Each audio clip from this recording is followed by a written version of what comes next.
Right, it's your second week in charge. First league game on Saturday against Ayr United, a team that you've already faced this season. It'll be a tough one going down to Somerset Park. It will be. Ayr have started the season quite well, and they have a potent striker, shall we say, in Lawrence Shankland, with Michael Moffat playing off him.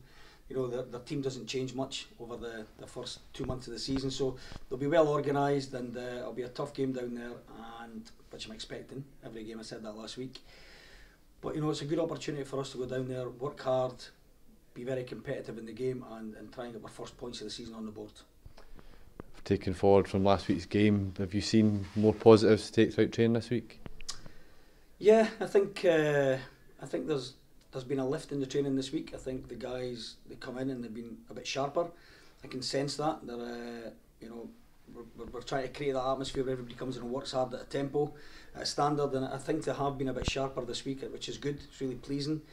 We've worked really hard this week again. The players have worked extremely hard. I give them credit for that. But now it's up to us to make sure that they take that onto the park on a Saturday, and they have that sharpness, that aggression, and that work rate to go and get something out of the game against Ayr United.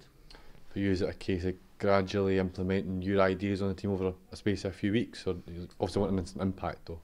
Yeah, listen, we want an instant impact. You know, we want to start getting points on the board. Listen, that's we are where we are, not the 0 points, Connor. So, but we have to get the players to buy into what we want to do. You know, how we want to set up, and in different games we'll have different formations because we have to adapt and be very adaptable in this league.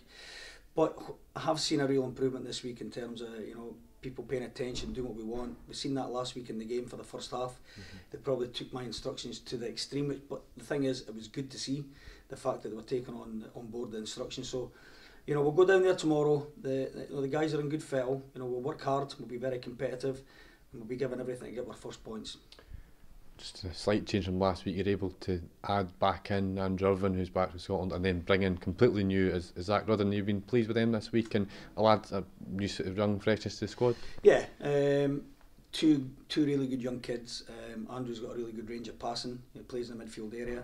You know, I had a good chat with him today, and Zach Rudden is a striker he's 6'1", scores goals.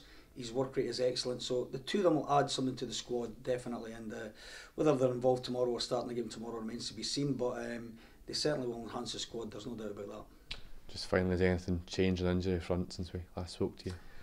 No, very similar. Jordan McGee's still a bit away. You know, we're hoping he makes a speedy recovery.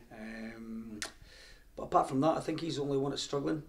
David Mitchell, I think he popped his shoulder. I don't know how bad it is, probably 4 to 6 weeks, which is unfortunate. But everybody else is raring to go, and so will we.